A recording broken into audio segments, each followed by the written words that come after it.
Nice Motorsports is looking to potentially jump up to the Cup Series with Carson Osbar on a part-time basis in 2023, and Kyle Larson's substitute crew chief has been revealed who will substitute for him for the next 4 races. What's going on, guys? It's Daniel, and welcome back to our video. We've got a ton of NASCAR and other motorsports stories discussed here today on the channel. Let's go ahead and just jump straight into those really quickly. We're going to go ahead and start off with paint schemes and sponsorship news first. Let's jump into those really quickly.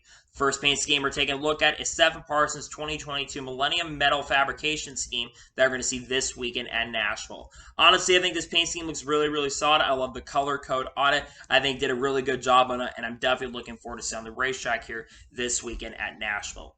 The next paint scheme we're taking a look at is Anthony Alfredo's 2022 Blue Otter Polarized Scheme that we're going to see this weekend at Nashville.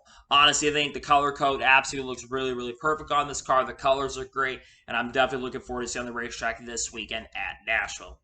The next paint scheme we're taking a look at is Jesse Little's 2022 Cash and Deer scheme that we're going to see this weekend at Nashville. This is a throwback to the old days when his father, Chad Little, ran the John Deere schemes. And this looks really good. They did an amazing job on this, and I'm absolutely looking forward to seeing on the racetrack this weekend at Nashville. The next paint scheme we're taking a look at is Brandon Jones's 2022 Ortho Ground Clear Menard scheme that we're going to see this weekend at Nashville. There's really not much to say here. The only difference is a different sponsor on the front. Of course, Menard's been sponsored Brandon Jones pretty much all season long. I think it looks pretty solid, though, and I'm definitely looking forward to seeing on the racetrack this weekend at Nashville.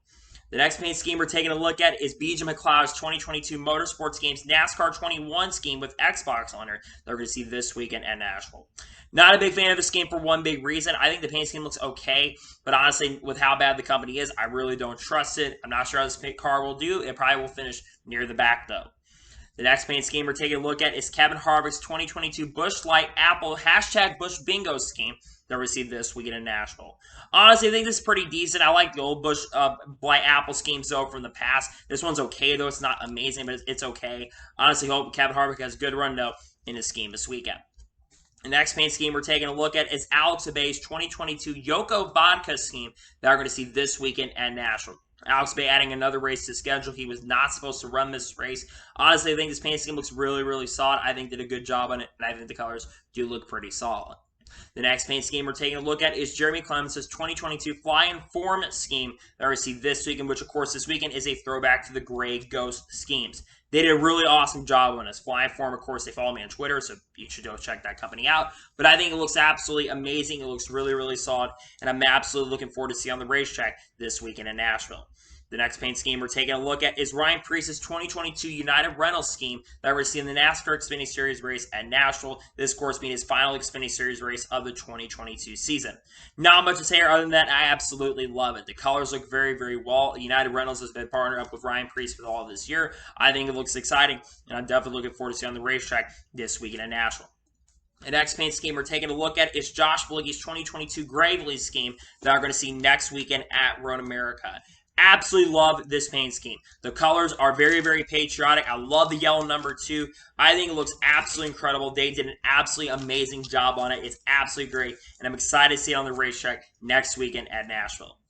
The next paint scheme we're taking a look at is Cole Custer's 2022 Dixie Vodka scheme that we're going to see this weekend, I believe, at Nashville. Now, we've already had him run a Dixie Vodka scheme this season, but this one's actually different because Dixie Vodka has a different color variation, which I absolutely love the different color variations they have on here. I think it looks absolutely exciting, absolutely incredible, and I'm looking forward to seeing on the racetrack this weekend at Nashville.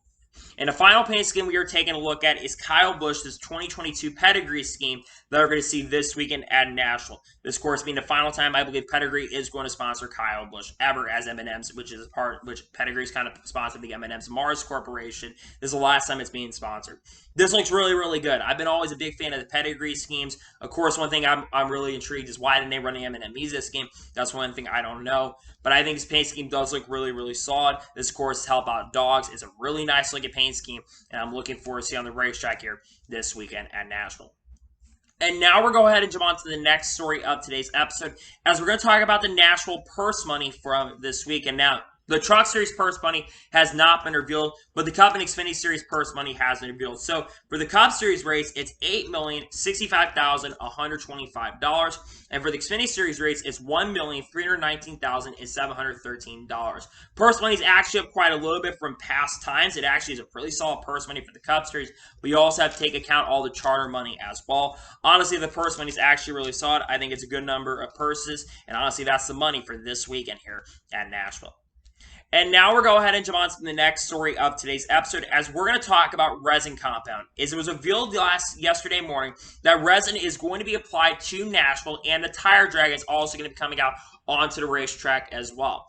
When a lot of people think of resin, they get really, really scared because of the old PJ1. But one thing that needs to be made very, very clear is resin is different than basically the PJ1 compound. Resin is basically some sort of trash covenant, and they've used this at Charlotte, and they used this last year at Nashville, and I thought last year's race at Nashville was absolutely really, really good. So I'm not too concerned about it. I know a lot of people are concerned about the resin compound, but in all honesty, I don't think anybody should really be concerned about resin being added. I think resin is actually a good thing for Nashville. It's going to open up a second groove and actually promote a lot better racing, and honestly, I think it's a better move to bring resin compound onto the racetrack for this weekend.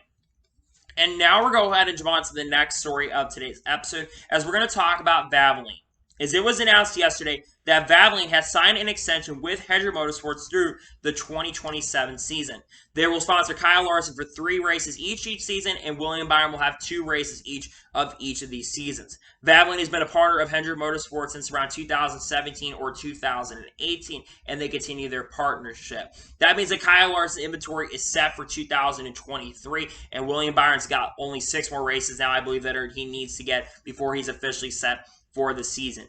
It's really awesome that Valvoline has to still continue their commitment with Hendrick Motorsports. Of course, Hendrick Motorsports has been signing a lot of people and a lot of teams over. I think it's great to see that Valvoline is basically extending with Hendrick Motorsports as the official lubricant of the company through 2027. And I think this is big for a couple reasons, also because of Kyle Larson and his contract talks. As Kyle Larson, there's a lot of talk, and it's unclear when if he'll be getting, how long his extension is going to be. But I would not be surprised and would not be shocked if Kyle Larson does get extension through at least the 2027 season. I think that's how long his extension is going to be honest with you. And now we're going to go ahead and jump on to the next story of today's episode, as we're going to talk about Todd Gilliland. As Joseph Straley reported, I believe, on Monday evening, that Todd Gilliland became the first driver in NASCAR Campbell Truck Series history to secure his first 3 wins with 3 different teams. This has never happened before. Now, what teams did he win with? Well, I believe in 2018 or 2019, Todd Gilliland went to victory lane in the Ford truck for Kyle Busch Motorsports, picking up his first career victory. I think that was in 2019, if I'm not mistaken. Then his second career Truck Series win came at COTA last year in 2021 with Front Row Motorsports. And now, last weekend at Knoxville for the Truck Series race, he won with David Gilliland Racing in his first start with the organization.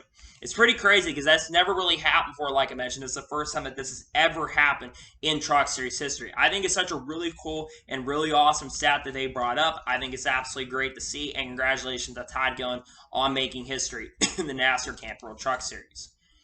And now we're going to go ahead and jump on to the next story of today's episode, as we're going to talk about the ARCA West Phoenix race, as there have been some changes in regards to when the race is going to happen.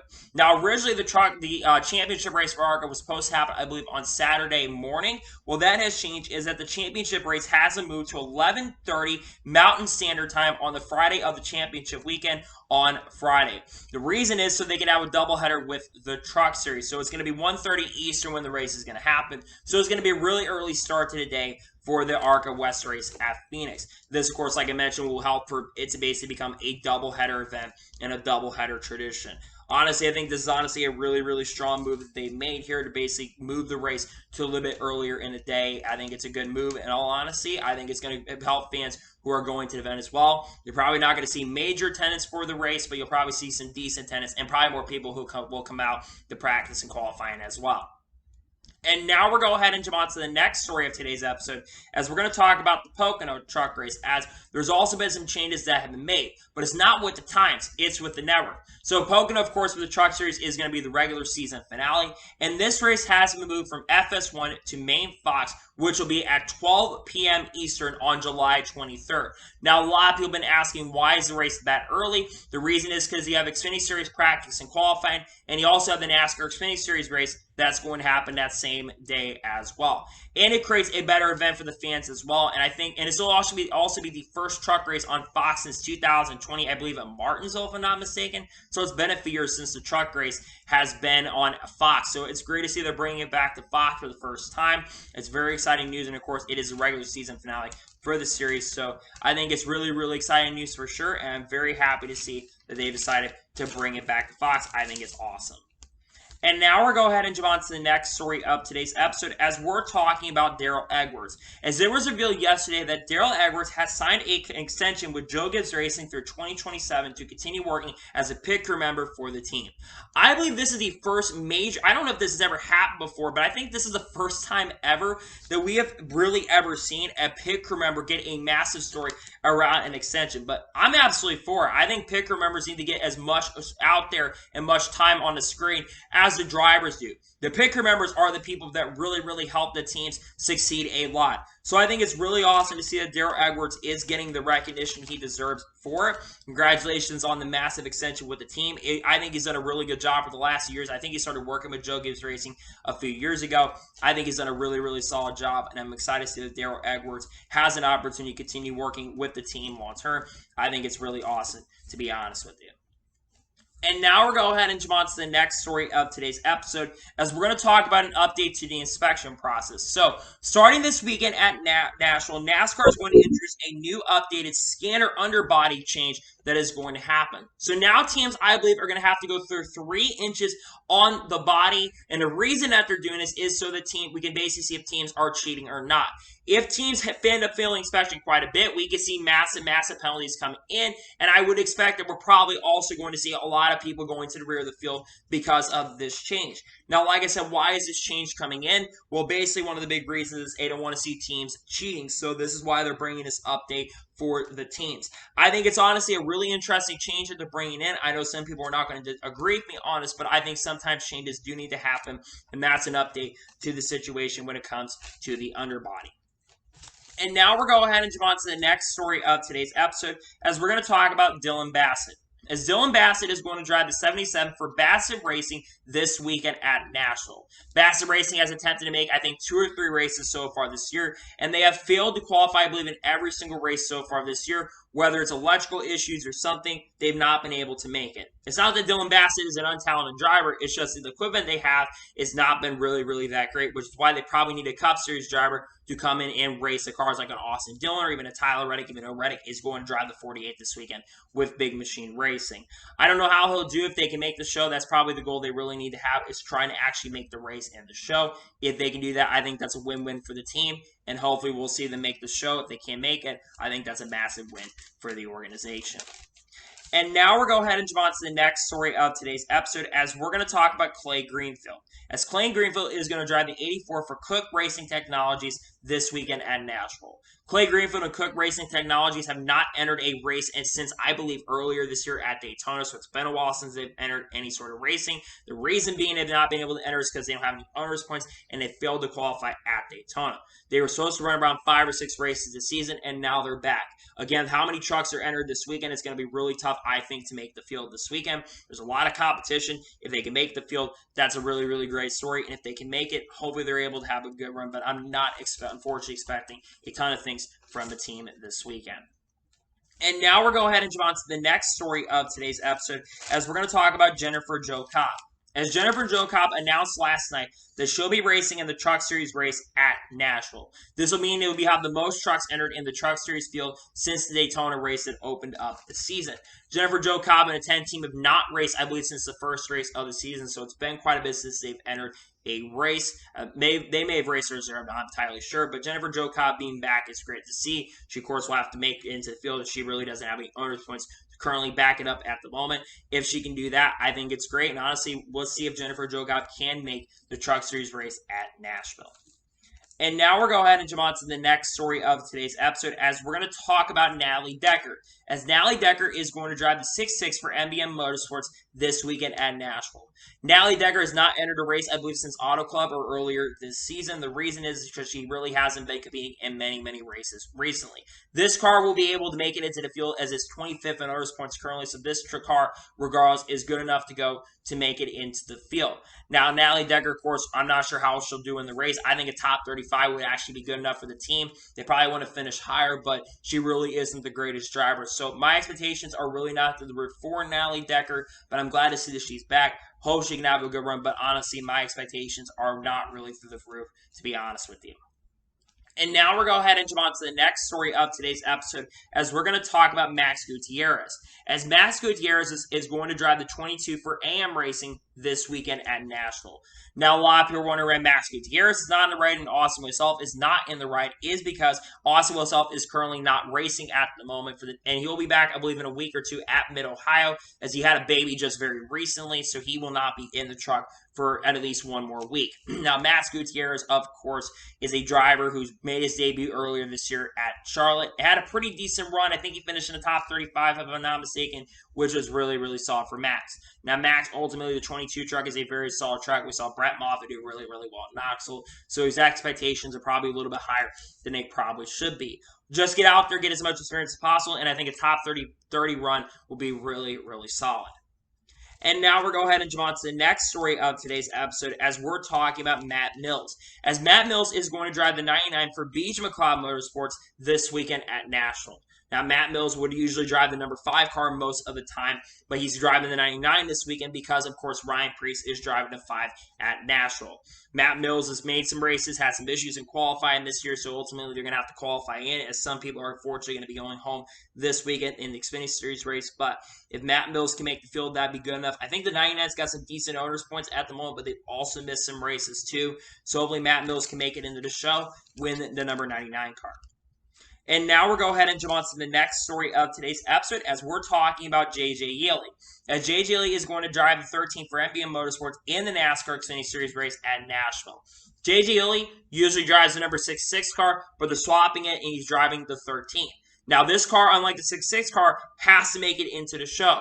J.J. Yeley is known to be really fast in qualifying. We've seen their cars have pretty decent pace in qualifying, especially recently. They made some changes over the last year or so, and they seem generally like a little bit more of a competitive team.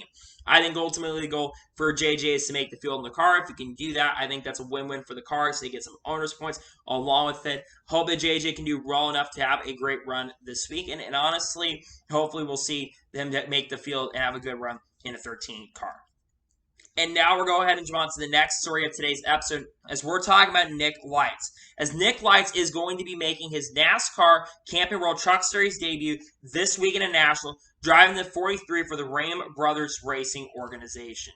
Nick Lights competes in multiple other forms of racing, I believe, in late models, so this is a really cool opportunity for Nick. I haven't really looked up his stats, other than that, I don't know exactly much about Nick, but one thing I will say and give Ram Brothers Racing a lot of credit for is they bring in a lot of different talent from different forms of racing. I know people are not as big fan of bringing other forms of racing in, but one thing I do love is the fact that we're seeing different drivers come in and get in this series as well.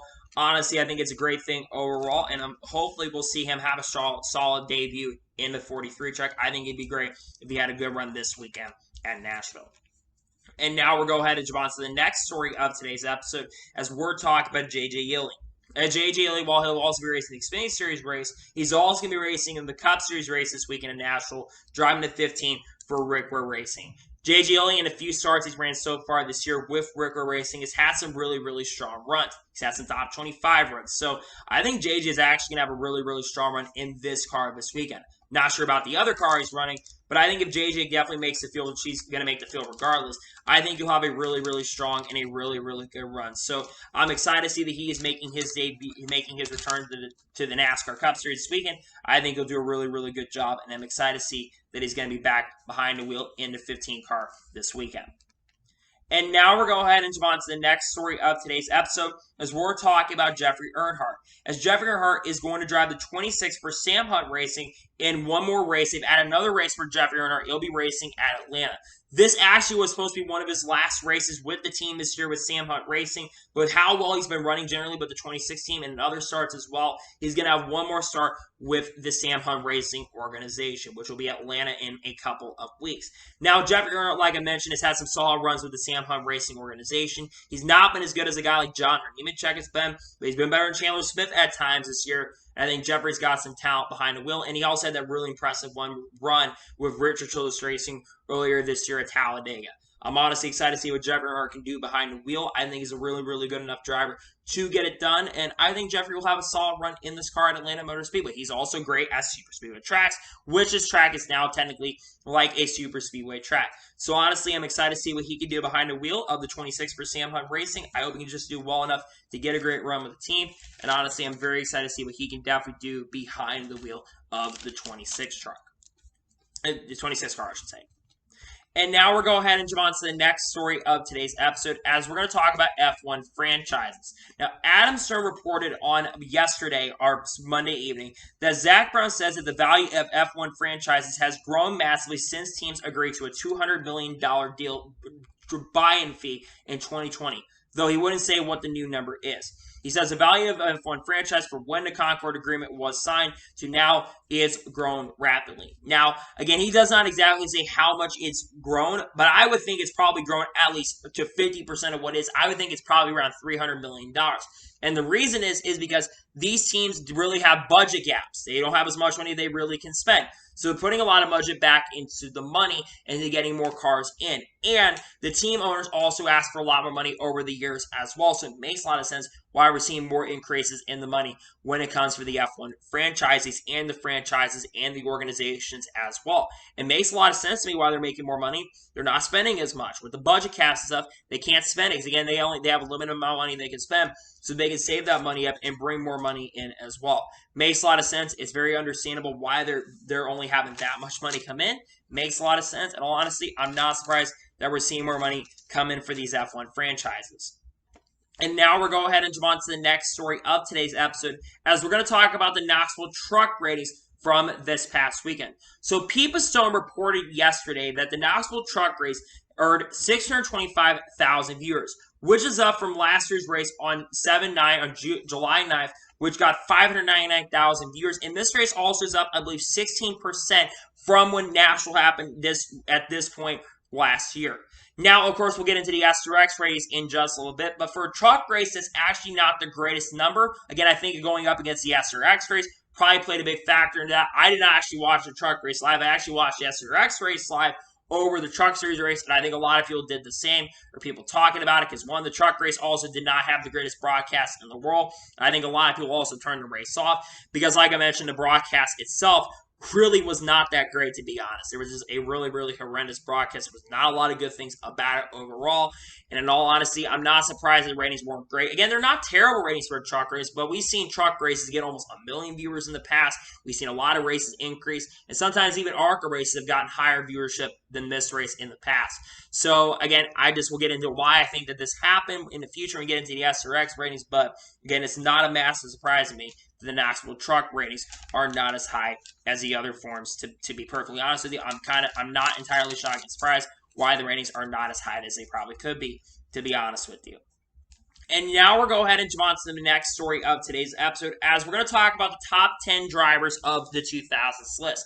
Now, Mike Hembry, who got, I believe, hired not too recently, he brought out a top 10 list of the top 10 drivers of the 2000s, and it caused a lot of controversy. So let's get into it. So he has Jimmy Johnson at number 1, Tony Stewart number 2, Kyle Busch number 3, Kevin Harvick number 4, Jeff Gordon 5th, Matt Kenseth 6th, Brad Keselowski 7th, Kyle Larson 8th, Denny Hamlin 9th, and Joey Logano 10th. I'm going to break this down for you. Jimmy Johnson being number 1, absolutely agree with. 7-time champion, 83 wins, deserves to be number 1 on the list. Tony Stewart being number 2, I don't agree with that. Yes, he has 3 championships, which is the second most championships of anybody on the list, but he won 49 races. Kyle Busch, Kevin Harvick absolutely need to be moved up on this list, and Tony Stewart needs to be swapped. Then you can put Kyle Busch 2, Kevin Harvick 3, now I have Tony Stewart number 4. Jeff Gordon being 5th, I'm okay with that. Matt Kenseth being 6th, I'm okay with that too. Brad Keselowski being 7th, that's a little questionable, but I think it deserves to be on the top 10.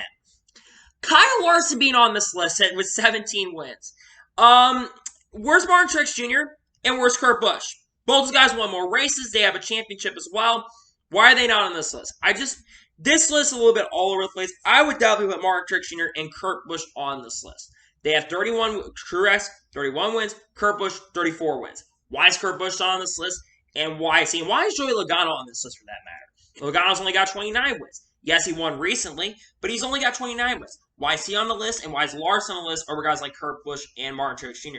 If they can fix that, you got a good list. But honestly, I don't entirely agree with the list. I think the list is a little bit ridiculous, and I'm not going to entirely agree with this list. So I think it's a really, really not the greatest list that I've seen, to be honest with you. I think the list isn't that great.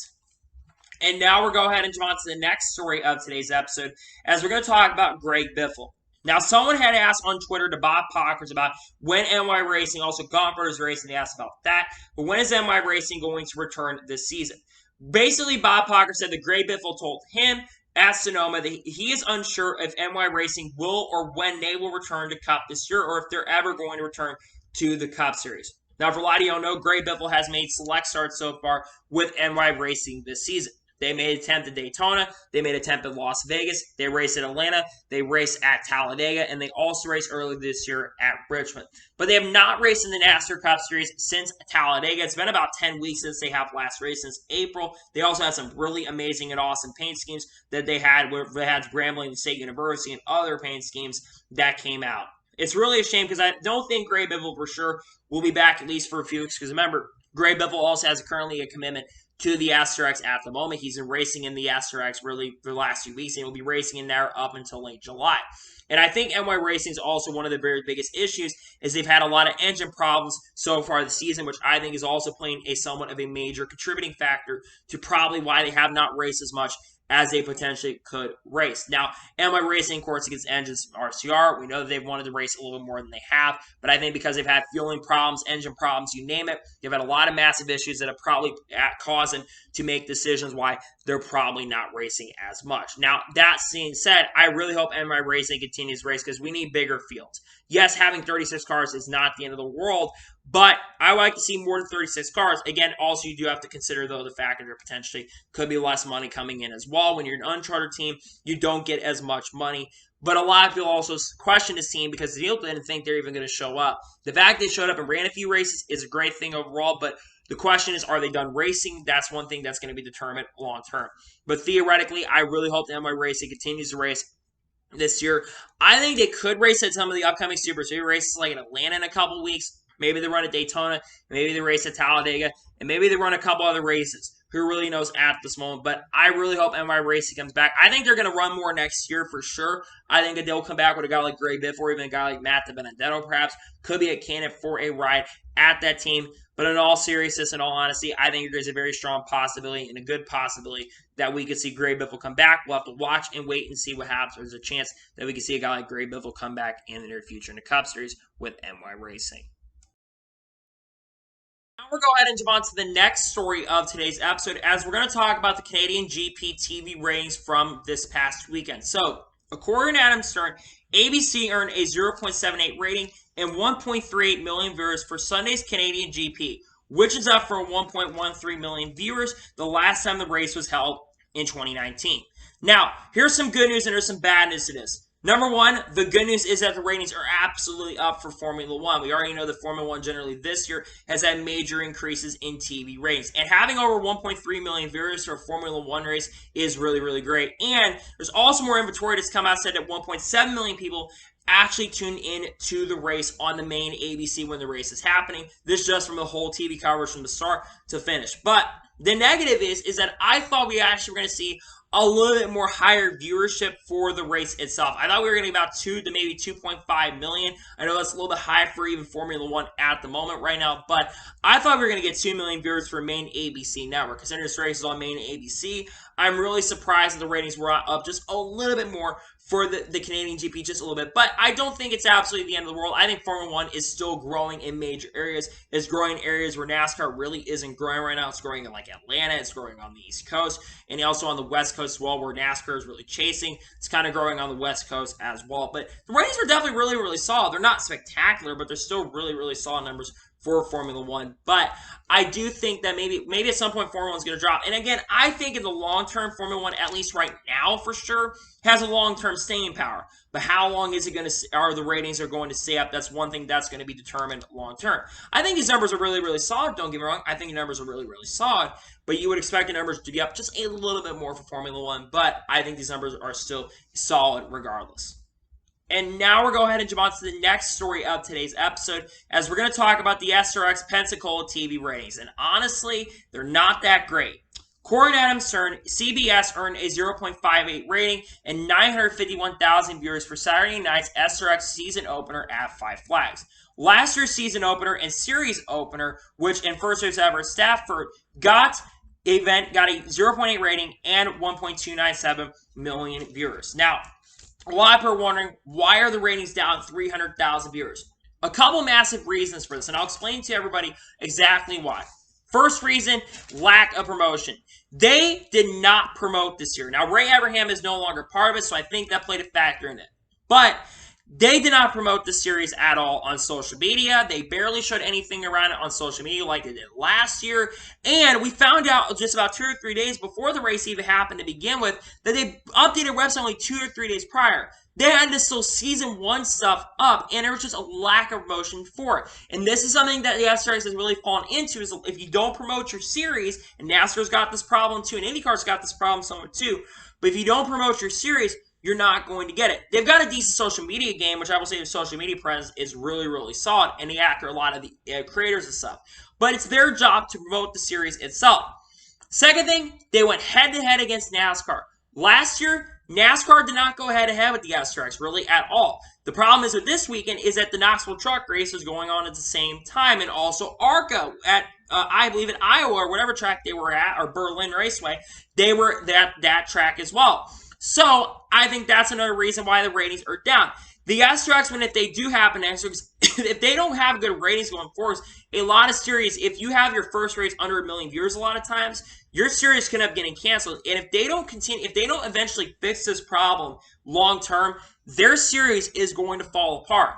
I'm not saying they need to make 1 million changes to the series, but one thing they need to do is start promoting the series. The SRX is not going to last long term, and I think also bringing in some more star power, which I believe they're going to have Peyton Sellers back, which Peyton Sellers is good, but he's not the guy who brings star power. They're not probably going to see a huge return on investment until guys like Chase Elliott and Hailie Deegan, even Matt Kenseth comes in. That's when I think you're going to see huge increases in ratings. And let's not compete. Now, the good news for the SRX is they have been promoting this race a little bit more, the upcoming race in South Boston, so I think the ratings will be up at least a little bit more this weekend. And also them not going up against NASCAR this weekend is a good move. So honestly, I think we're in a better position. That, of course, is unless we see the truck race end up getting rained out or Xfinity have any rain issues, because some rain in the forecast, at least for Sunday at the moment. That's one thing we'll keep watching. But for the SRX to survive long term, don't go up against NASCAR. You can't go up against other series. It's a bad move. You got a lot of NASCAR fans that watch the SRX and a lot of SRX fans that watch NASCAR. So don't go up against them. It's a bad decision and a bad call if they do that anymore. And now we'll go ahead and jump on to the first of 2 major stories of today's episode, as we're talking about Kevin Meendering. So everyone knows at this point that Cliff Daniels, after the tire came off at Sonoma, that there was going to be needing a new crew chief for 4 races. Now, there were a couple crew chiefs that were narrowed down. Cliff Daniels' old crew chief for that, Chad Knaus, Jesse Saunders, who's the engineer for Kyle Larson, and also Kevin Meendering. Instead of going with Jesse Saunders and Chad Knaus, they go with Kevin Meendering. Now, for a lot of you do not know, Kevin Meendering was a crew chief for Elliott Sadler back at the NASCAR Xfinity Series for a couple years there, I think 2016, 2017, and 2018, where they had some pretty decent success and had some good success in that series. In 2020 and 19, though, they promoted him because Chad Knaus decided to go and retire from being a full-time crew chief of the team, but actually went to William Byron. They brought Kevin Meendering in to be the crew chief for Jimmy Johnson. I'm going to say this. Not really a big fan of Kevin Meendering being there. I think Jesse Saunders and Chad Knaus would have been my 2 personal choices, and here's why. Kevin Meendering with Jimmy Johnson struggled. Now, it could be just the fact that Jimmy Johnson really was starting to fall off near the end. Jimmy Johnson really in 2019 really struggled. He nearly made the playoffs a year, but he really struggled and did not have a lot of good runs. And I think Jimmy Johnson did play a factor into his struggles a little bit, but also I think Kevin Meendering as well played a factor into that. And I think Kyle Larson fans should be a little worried. Now, I don't think Kyle Larson is going to fall completely off the face here like Jimmy Johnson did. I don't think he's going to fall off and start finishing outside the top 10 every single week. But I would not expect Kyle Larson to win any of these races. I think Kyle Larson is going to have some bad strategy. And that's no disrespect to Kevin Meendering. But Kevin Meendering is just, he's not really the greatest crew chief. He just really isn't. I'm not expecting much of Kevin Meendering this weekend. Now, if Kevin Meendering wins, does Kevin Meendering get considered for a potential replacement in the future if Cliff Daniels decides to retire, which I don't think Cliff Daniels is going anywhere. But for a lot of people wondering what races you're not going to see Cliff Daniels, it's going to be this weekend in Nashville, next weekend in Road America, then the week after that Atlanta, and then I believe New Hampshire. Because remember, it's 4 race suspension for Cliff Daniels. So we've only got to deal with him for 4 races. Now, ultimately, I should say, again, it's 4 weeks, so it's not like it's going to affect the championship, right? And again, Kyle Larson fans, at least for the next 4 weeks, should be a little concerned because Kevin Meendering is there. I don't think Kevin Meendering is a great crew chief. He's not a terrible crew chief. There's been worse crew chiefs. Keith Rowland, or whatever his name is, who was crew chief for Casey Kane at one point. I think he's worse than him, but Kevin Meendering is not that great. I think he'd be good for the Xfinity Series. He did great in Xfinity, but he wasn't really the greatest Cup crew chief. So maybe Kevin Meendering proves me wrong and does a little bit of stuff and ends up winning a race somehow with Kyle Larson, but I'm not expecting much from Kevin Meendering this weekend, to be perfectly honest with you. And now we're going to go ahead and jump on to the final story of today's episode, as we're going to talk about Nice Motorsports and an update on this. So we talked about this on the channel, I believe, on Wednesday, but Nice Motorsports is looking to potentially jump up to the Cup Series. They really don't see much going into the NASCAR Xfinity Series at the moment, and they are looking to jump up the Cup in 2023. Now, Cody Efa, of course, general manager, was on Davey Segal's podcast and mentioned this, and he also kind of criticized Harrison Burton as well. Let's first talk about that for a minute. So he kind of talked crap on Harrison Burton. He didn't say Harrison Burton's name, but he basically said, I saw a Cup driver race in the Truck Series. Guy has not won a race. He won 4 Xfinity Series races last year and finished 12th in the Truck Series race at Sonoma, and said that he was not rushed, was basically rushed up. Now, the reason he's talking about this is because he doesn't think that he's good enough and qualified enough because his Xfinity Series doesn't have that much depth. Well, Tommy Joe Barnes responded to him later and basically later said that basically it has in depth. He showed basically some statistical evidence. The 44 team led laps in Portland. The 48 went to Victory Lane. And a lot of mid-tier teams ended up winning. So I don't entirely understand Cody Efa's comments here. But getting back to it, Carson Osebar responded on the post later saying, who said anything about full-time? Implying that Nice Motorsports is looking to only go part-time at the moment. And Carson Osebar basically said that. Also, the NASCAR and Nostalgia page on Instagram says the Nice is going to be Cup, would be a part-time organization. And there's a little more potential statistical evidence. Now, this could be Photoshop, if I'm not mistaken. But it shows that in his garage, a blue next-gen tire. Now, it's unclear if it's Photoshop or not, but it's very interesting. There's at least a tire on the side of the garage. So it's very possible that it's real, but it's also very possible that it's a fake and basically a Photoshop tire. It's very possible it is, but that's from the photo that some of us have taken. It could be real, but it also could be Photoshop. And Carson could just be playing with us, which Carson has a great personality. Now, getting into the Nice Motorsports details when it comes to this. Like I mentioned, one of the big reasons why at the moment they're not really considering, I think, going full-time is because of the charter money. Because I think if they go full-time, it would be a mistake for them to bring Carson up. The reason I think they're looking to go part-time right now, though, is basically because of the cost of the charters. Charters are around $15 million at the moment right now. Junior Motorsports is also looking to jump up the Cup, and charters are increasing in the how much they are costing at the moment. Which, like I mentioned, they're looking to cost around $15 million, which is a lot of money. So I think they're only looking to go part-time. Now, they're not going to make a lot of money from it, but still, they are looking to jump up. And, of course, what we talked about earlier this week, is Carson Hocebar being a potential driver for that truck car. Now, saying part-time, I'm not against it, but I don't want to see Nice Motorsports jump up full-time with Carson Hocebar for a lot of reasons. Number one, do I think Carson Hocebar is a really talented driver? Yes, I think he's a very talented driver. But Carson Hocebar has still failed to win a Truck Series race up to this point. Granted, he should probably at least have a win or two in the Truck Series at this point and has led a lot of laps. But he doesn't even have a NASCAR Xfinity Series start under his belt yet. And I'm worried that if you jump him up straight up from trucks to the Cup Series, I'm very, very nervous and very, very worried that you're going to see him struggle this year. Todd Gilliland's a perfect example. Now, Todd Gilliland, to be fair, has done better than Anthony Alfredo's did last year, but that's not really saying much. And that's no disrespect to Anthony Alfredo. I think Anthony Alfredo is a really, really talented and a good driver, and he's proving himself so far with our Motorsports this season. But Todd Gilliland has been kind of struggling so far in the Cup Series this year, and I think it's a lack of Xfinity Series experience. I think Todd had a little more Xfinity Series experience. He'd do really, really well. And I'm worried that Carson Osbar is going to run in that same track, and he's going to trap and beat way over his head. But I'm not against him running at least a few starts in the Cup Series. Again, I think a few starts. But if Nice Motorsports was actually smart and they wanted to actually split the ride with Nice Motorsports and run a couple races, why not just not only have Carson drive the car, but why not bring a driver that's actually looking to maybe run full-time or part-time? Parker Kligerman. Parker Kligerman is a driver who's driven in the Cup Series, Xfinity Series, and Truck Series. He has 2 career Truck Series victories, both of them coming at Talladega. And so far this year in the 75 truck for Henderson Motorsports has been competing for victories. And you also have to consider the fact that he's been also had a potential to go to Richard Childress Racing earlier this year and very recently said that he has 7 offers to race potentially this year or next year in Cup, Xfinity Series, or the Truck Series. One of those I think actually be Inspire Motorsports as well. You think about this with the team. I think Parker would be a great driver to start a team up if they can. I think Carson Hocevar needs to stay trucks full time. Now, Nice, stay in trucks full time and keep Carson in the ride, but help continue to improve Carson. I'm not against him running part-time, but I think Nice, his comments were very, very interesting. Basically, Cody Efos' comments are interesting. We're going to have to wait and see what happens when it comes to Nice Motorsports, if they do decide to jump up the Cup or not. It could be interesting to watch. Silly season is continuing to pick up, and we're usually always hear about some team that's looking to make a jump up the Cup. Sometimes it happens. Sometimes it doesn't. We might see Nice Motorsports jumping up the Cup Series in 2023 on a part-time basis. And you got to think about as well, would they partner with like a team like Hendrick, partner with a team like GMS? Who knows at this point. So, anyway, that is going to be it for today's NASCAR and Motorsports video. I want to thank you guys for watching. Please subscribe to the channel, notifications to be notified when a video does go live on my channel. Follow my Twitter, Facebook, and Instagram, and support me on page, so I'll list schedule below with that, and comment your thoughts on today's video. Do you think that Nice Motorsports will jump up to the Cup Series or not? Let me know in the comments below. And what are your thoughts about all the other stories we discussed here today on the channel? Let me know in the comments below.